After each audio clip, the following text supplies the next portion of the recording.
The number of people in Britain needing emergency food handouts has dramatically jumped in the past year.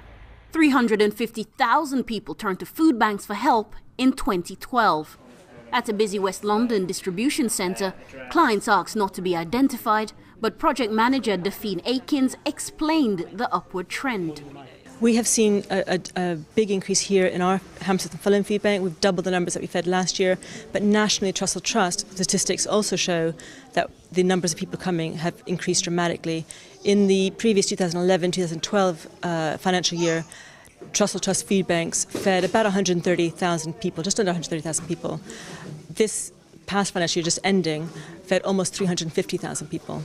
Charities like the Trussell Trust, the largest provider of food banks in the UK, with 345 established centres, say a further 400 to 600 more are needed to cope with the expected demand.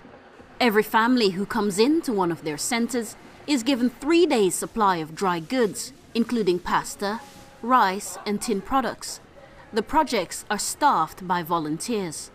We have a supply of food here, which has been donated to us by the public through supermarket food collections. Churches, schools, individuals donate food to us. We store the food, and then when clients are referred to us using one of our red food bank vouchers, we distribute the food to them. For many, the real surprise is the kind of individual who find themselves experiencing hard times.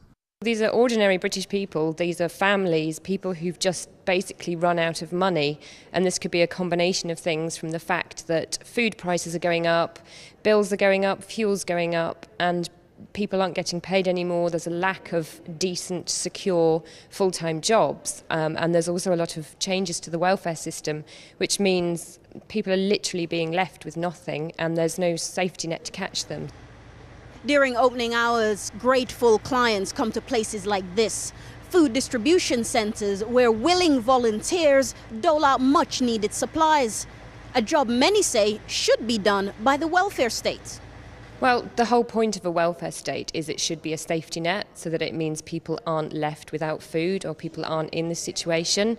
And what we're seeing is that the safety net that welfare was supposed to provide is obviously failing if people are falling through the system and having to be fed by charities and churches rather than having enough money to be able to buy food. There is the fear that welfare reforms will leave many more in dire straits. But the Department of Work and Pensions insists the benefit system provided a safety net for essentials. Many of those relying on the food banks would strongly disagree. Amina Taylor, Press TV, London.